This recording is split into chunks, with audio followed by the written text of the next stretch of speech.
السلام عليكم ورحمة الله. أهلا بكم في كود فيرس أكاديمي ومحاضرة جديدة من محاضرات السي اس اس. النهاردة هناخد برضو سيلكتورز مكملين على نفس ال الفيديوهات اللي احنا شغالين عليها قبل كده. ويا رب تكون عجبتكم، ولو عجبتكم شير ولايك للقناة. النهاردة هناخد سيلكتورز اسمها باسيدو كلاسز.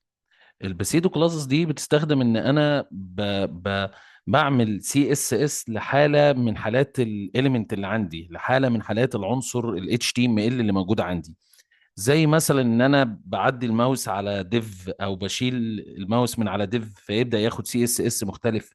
ان انا بدخل على لينك فبيتعلم بشكل مختلف في السي اس اس، او ان انا ببعد عن لينك خالص فلونه بيتغير بيقول لي ان انت بعدت عن اللينك ده في السي اس اس. او ان انا بعمل فوكس على عنصر من عناصر السي اس اس. كل الحاجات دي انا اقدر اعملها عن طريق البسيدو كود. فهناخد كود بيشرح الموضوع ده ببساطة. تعالوا نعمل كده. هكتب هنا ديف اهو. الديف ده هكتب جواه اي كلمة وليكن مثلا هلو. تعالوا نحطها في اتش مثلا 4 كده. هلو بروجرامينج كده. كده انا حاطط هلو بروجرامنج اهي جوه ديف. طيب هاجي بقى في السي اس اس بتاعه. فطبعا هنروح نفتح السي اس اس، ادي اسيتس سي اس اس، وادي لينك السي اس اس بتاعنا اهو. وطبعا انا رابطه بالصفحه بتاعتي بفوق من فوق، ان انا حاطط لينك السي اس اس بتاعي. طيب هنيجي هنا نكتب مجموعه من الاكواد بقى اللي بتنسق الديف ده، وفي نفس الوقت اتعرفنا يعني ايه بسيدو كلاسز. هاجي كده هقول له اول حاجه عندي نفهم السنتكس بتاع الباسيدو كلاسز ده بيتعمل ازاي. السنتكس بتاع الباسيدو كلاسز اللي هو طريقه كتابه الباسيدو كلاسز بعملها بالمنظر ده. سيلكتور، ده الحاجه اللي انا عايز اشتغل عليها، اللي هو عنصر ال HTML اللي انا عايز اشتغل عليه.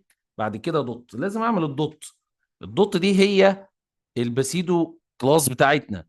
بعد كده الباسيدو كلاس اللي انا عايز اشتغل عليه. تمام. وبعد كده بعمل القوسين بتوعنا، وبعد كده بكتب الكود السي اس اس اللي انا عايزه، زي مثلا الكالر او الريد او الحاجه اللي انا عايز اشتغل عليها. فده كده السنتكس العام يعني. وليكن مثلا هنا ريد كده. فده كده السنتكس العام. الاليمنت اللي انا عايز انسقه، بعد كده نقطتين، وبحط البسيدو اللي انا هشتغل عليه، وبعد كده بدي التنسيقات بتاعتي. طب تعالوا نطبق الكلام ده عملي مع الديف اللي احنا عملناه اهو. فهاجي اقول له انا عايز الديف اللي انا كنت كاتبه نقطتين فوق بعض، وادي بقى الباسيدو بتاعي هافر. هافر دي معناها ان انا هعدي الماوس عليه. هافر دي معناها ان انا هعدي الماوس عليه. تمام. بعد كده اعمل كده اهو، وهقول له هنا مثلا باك جراوند كولر وليكن جرين.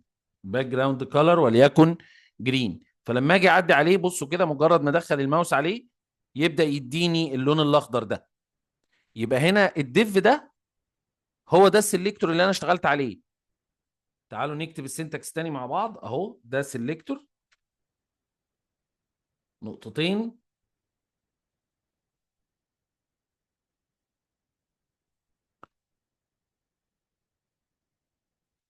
البسيدو اهي،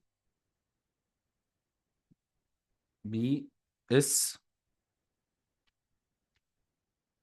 بسيدو شرطة كلاس وكده. وببدأ ادي التنسيقات. فلما نشوف السلكتور ده هو الديف، والنقطتين بسيدو كلاس ده هي الهافر دي. هافر دي معناها ايه؟ ان انا بعدي الماوس على حاجه، بعدي الماوس على ديف، بعدي الماوس على باراجراف، بعدي الماوس على حاجه معينه في عناصر ال HTML بتاعتي. بعد كده بكتب الكود اللي انا عايزه. تمام. فتعالوا بقى كده فانا بقول له الديف اهو، لما اعدي عليه الماوس اهو، مجرد ما اقف عليه بالماوس اهو، بصوا كده يتلون باللون الاخضر. ممكن كمان اديله مثلا color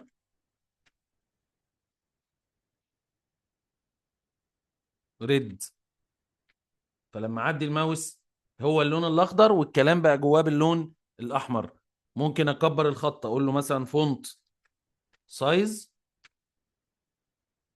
مثلا لارجر كده، فلما اعدي كل حاجه بتتغير معايا على حسب التنسيقات اللي انا حاططها. طبعا الكلام ده ممكن اعمله على اي حاجه غير الديف، يعني مش شرط اعمله على الديف. يعني انا عندي هنا مثلا H1 كود فيرس اكاديمي اللي هي دي، لو انا جيت عملت كده H1 نقطتين هافر اهي، اعمل كده وهقول له color